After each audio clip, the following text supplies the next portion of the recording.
திருச்சிற்றம்பலம். தென்னாருடைய சிவனையை போற்றி, எந்நாட்டவருக்கும் இறைவா போற்றி. அனைவருக்கும் வணக்கம்.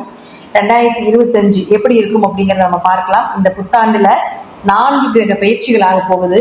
குரு, சனி, ராகு, கேது 4 பேருமே பெரிய கிரகங்கள், வருட கிரகங்கள்னு சொல்லுவோம். இந்த வருட கிரகங்கள் எல்லாமே இந்த வருஷம் மாறுறாங்க. ஒவ்வொரு ராசிக்கும் எந்த மாதிரி பலன்களை கொடுப்பார் அப்படிங்கிறத பார்க்கலாம். குரு பகவானை பொறுத்த வரைக்கும் பெருசா ஒன்றும் பாதிப்பை கொடுக்க மாட்டார். மறைந்திருந்தாலும் ஒரு யோகத்தை கண்டிப்பாக கொடுப்பார்.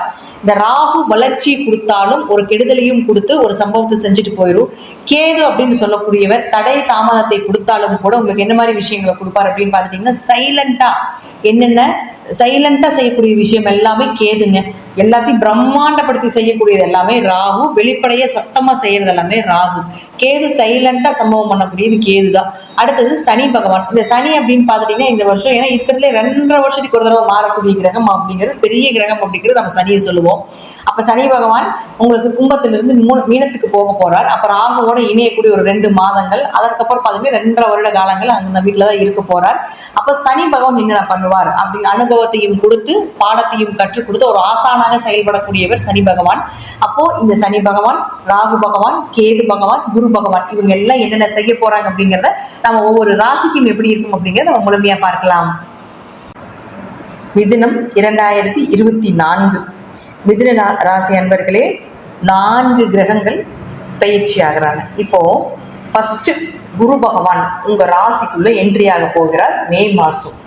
இப்போ குரு 12ஆம் இடத்தில் இருந்து விரைய செலவுகள், ஆன்மீக செலவுகள், மருத்துவ செலவுகள், மனைவி விட்டு பிரிந்து வாழ்றது, கணவருக்கும் மனைவிக்கும் கொஞ்சம் கருத்து வேறுபாடுகள், தொழில் ரீதியாக கொஞ்சம் இழப்புகள், அல்லது தொழிலுக்காக சொந்த ஊருக்கு வேற ஊருக்கு போய் தொழில் பண்ண வேண்டிய ஒரு இடம் மாற்றங்கள், இது எல்லாமே உங்களுக்கு மே மாதம் வரைக்கும் நிச்சயமாக நடக்கும். இந்த மேக்கு மேல பார்த்துட்டீங்கன்னா இந்த குரு பகவான் உங்களுடைய ராசிக்குள்ள வருவார். நம்ம ஃபர்ஸ்ட் குருவினுடைய தன்மையை நம்ம ஃபர்ஸ்ட் தெரிஞ்சுக்கணும். குரு அப்படின்னா ஒரு ஆசான், மற்றவர்களுக்கு போதிக்கக்கூடியவர்கள், பொறுமை, நிதானம், புகழ், அதே போல யோசிச்சு முடிவெடுக்கிறது, சகிப்புத்தன்மை, பரோபகாரம், இதெல்லாமே குரு அதற்கப்புறம் கொடுப்பார். 12 இருக்கிறப்போ உங்களுக்கு நிறைய அலைச்சல் திரிச்சல் எல்லாம் நிறைய கொடுத்துருப்பாரு. ஓஞ்சு கோந்தற்கு வேண்டிய ஒரு சூழ்நிலைகளை கொடுத்துருக்கும். இப்ப அந்த குரு மாறும் பொழுது ஒரு அமைதியை கொடுக்கறதுக்கு ஆரம்பிச்சிருவார். அப்ப இந்த குரு உங்களுக்கு லக்னத்துக்கு வரும் பொழுது 7 மற்றும் 10ஆம் அதிபதியாகி குரு லக்னத்துக்கு வரும்பொழுது தொழில்ல கொஞ்சம் மாற்றங்களும், தொழில்ல ஒரு வளர்ச்சியும், திருமணம் சார்ந்த விஷயங்களும். ஏன்னா அவங்களுக்கு 7ஆம் அதிபதி லக்னம் ஏறும்பொழுது, ராசி ஏறும்பொழுது திருமணம், வரன், சுப நிகழ்ச்சிகள் இதெல்லாமே இந்த வருடம் 2025 உங்களுக்கு உண்டு. குழந்தை பிராப்தம், பணவரவு, பொருளாதாரம் சார்ந்த விஷயத்துல டல்லா இருந்தீங்கனாலும் கூட ஓரளவுக்கு நல்ல பலன்கள் அப்படிங்கிறது நிச்சயமாக ஏற்படுத்தி கொடுப்பார்.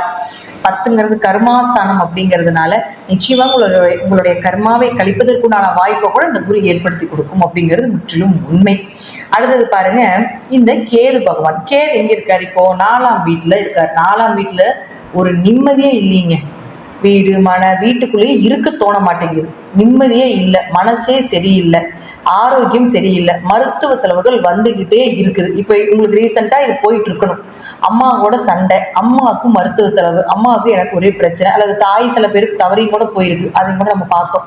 ஸோ இப்போ இந்த கேது இப்படி இருந்த கேது அடுத்தது 3ஆம் வீட்டுக்கு வரப்போறார். 3ஆம் வீடு அப்படிங்கிறது கேதுவுக்கு ஒரு நல்ல வீடு தான், அதுல மாற்றம் கிடையாது. விஜய வீரிய ஸ்தானம் அப்படின்னு நம்ம சொல்லுவோம். வெற்றிக்குண்டான இடமும் 3ஆம் இடம் தான். இடமாற்றத்துக்கு உண்டான இடமும் ஒரு 3ஆம் இடம் தான். காரிய ஜெயத்துக்கு உண்டான இடமும் ஒரு 3ஆம் இடம் தான். ஆனா கேது தடை கிரகம் இல்லையா? கேது ஸ்பிரிச்சுவலான லைஃபுக்கு ஓகே, ஆனா பொருளாதாரம் சார்ந்த விஷயத்துக்கு இந்த கேது சப்போர்ட் பண்ணாது. அப்ப அவர் 3ஆம் இடத்துக்கு வரும்பொழுது 3ங்கிறது உங்களுடைய இளைய சகோதரம், உங்களுடைய சகோதர உறவுகளை சொல்லக்கூடியது. அப்ப அவர்களுக்கும் உங்களுக்கும் ஏதாவது ஒரு பிரச்சனைகள் ஃபர்ஸ்ட் என்ட்ரி பண்ணுவார். அடுத்தது பாருங்க, இந்த 3ஆம் இடத்துல இன்னும் கொஞ்சம் முயற்சி பண்ணு. கேது நம்ம கிரகங்கள் ஒவ்வொரு தடவை பயிற்சி ஆகும்போது நம்மளுக்கு ஒரு விஷயத்த சொல்லி கொடுத்துட்டு அவங்க போவாங்க. இன்னும் கொஞ்சம் முயற்சி பண்ணு, இந்த அளவுக்கு நீ எஃபோர்ட் போட்டீங்கன்னா உன்னால ஜெயிக்க முடியாது, இன்னும் கொஞ்சம் ஹார்ட் ஒர்க் பண்ணு, இன்னும் கொஞ்சம் நீ மேலே போ, நீ இவங்களை நம்பாத, நீ இவங்களை நம்பு அப்படிங்கிறது எல்லாமே கேது கொடுத்துட்டு போகக்கூடிய ஒரு விஷயமா இருக்கும்.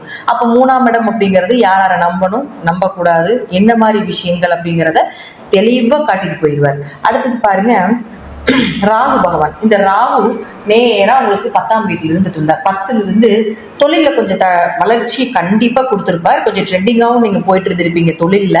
அடுத்து இந்த ராகு பாருங்க 9ஆம் இடத்துக்கு வருவார். இந்த 9ஆம் இடத்துக்கு ராகு வரும் பொழுது யாராவது பூர்வீக சொத்துல இருந்து வெளியே வரணும்னு நினைக்கிறீங்க, அல்லது ஊரை விட்டு வெளியே வரணும்னு நினைக்கிறீங்க, அல்லது ஊரை விட்டு வெளியூர் வெளிநாடு இதெல்லாம் போல நினைக்கிறீங்கன்னா இந்த ராகு இங்க வந்ததுக்கு அப்புறம் தாராளமாக நீங்க முயற்சி பண்ணுங்க, நிச்சயமா நடப்பதற்குண்டான வாய்ப்புகள் உண்டு.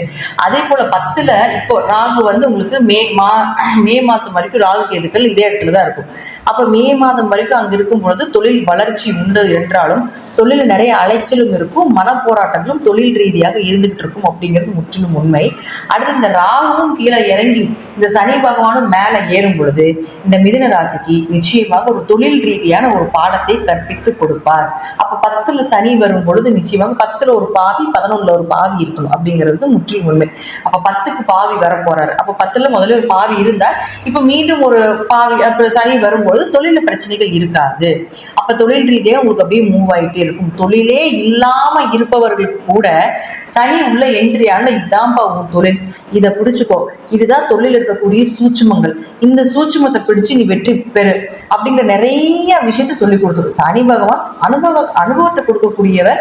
அதே போல எது எது உனக்கு வேணும், எது எது வேண்டாம், நீ இதுதான் செய்யணும், இதுதான் செய்யக்கூடிய கூடாது அப்படிங்கிறத தெளிவா காட்டக்கூடிய ஒரு கிரகம் எதுனா சனி பகவான் தான். அப்ப அவர் தொழில் ஸ்தானத்துக்குள்ள வரும்பொழுது என்ன பண்ணுவார் அப்படின்னா நிச்சயமாக ஒரு தொழிலை உங்களுக்கு காட்டி கொடுப்பார் அப்படிங்கிறதுல மாற்றமே கிடையாது.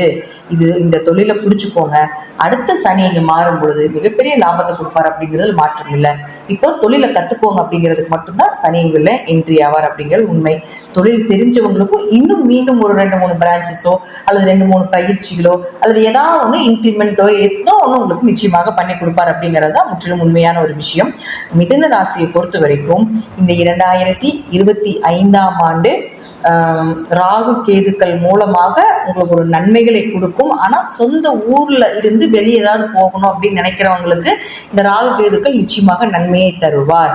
மற்றபடி 9ல ராகு வரும் பொழுது இன்னொரு நெகட்டிவா சொல்றாங்க, இப்படிலாம் சொல்றாங்க அப்படிலாம் நீங்க எடுத்துக்கூடாது. பாசிட்டிவ் எந்த அளவுக்கு இருக்குதோ எந்த கிரகமாக இருந்தாலும் 50% பாசிட்டிவ் 50% நெகட்டிவ் கொடுத்தே தீரும் அப்படிங்கிறது உண்மை. மற்றவர்களை போல அப்படி நடக்கும் இப்படி நடக்கும் ஓஹோன்னு இருப்பீங்க அப்படிங்கிறதெல்லாம் நான் சொல்ல மாட்டேன். நான் சொல்லக்கூடிய விஷயம் என்னன்னா நிச்சயமாக 10ஆம் இடத்துல சனி வரும்போது 10ங்கிறது கர்மஸ்தானம்னு சொல்றோம். 9ஆம் இடத்துக்கு ராகு வரும்போது கொஞ்சம் அப்பா உங்களுடைய பங்காளி உறவுகள் இதுல ஏதாவது ஒரு கர்மா அப்பாவுடைய ஆயுள கொஞ்சம் கவனமா பார்த்துக்கோங்க. ஒரு மருத்துவ செலவா கூட முடியலாம். அதே போல உங்க பங்காளி உறவுகள்லயும் ஏதாவது ஒரு இதுல இந்த சனி ராகு மாறும்பொழுது ஏதாவது ஒரு கர்மாவில் கலந்து கொள்ள வேண்டிய ஒரு சூழ்நிலைகள் கூட வரும் அப்படிங்கிறது முற்றிலும் உண்மை. இதற்காக இது நெகட்டிவா சொல்லாதீங்க, இப்படி சொல்லி எங்க மனசை கலங்கடிக்காதீங்க அப்படின்லாம் சொல்ல வேண்டாம். முன்னெச்சரிக்கை பதிவு மட்டுமே நான் கொடுத்து கொண்டு இருக்கிறேன்.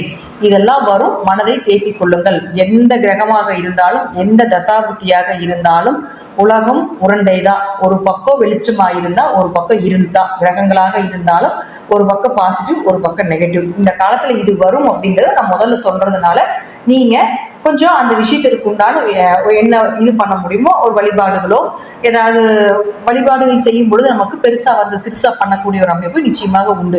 ஸோ அதெல்லாமே நீங்க பண்ணிக்கோங்க அப்படிங்கிறதுக்கு உண்டான ஒரு சின்ன ஒரு அட்வைஸா தான் நான் சொல்றேன் மிதுன ராசிக்கு. மற்றபடி பார்த்துட்டீங்கன்னா பொறுமை, நிதானம், அதே போல பரோபகாரம், தொழில், இதெல்லாத்தையும் அன்பு, பாசம், சுப நிகழ்ச்சிகள் இதெல்லாமே இந்த வருஷத்துக்கு குறைவில்லாம இருக்கும் அப்படிங்கிறது முற்றிலும் உண்மை.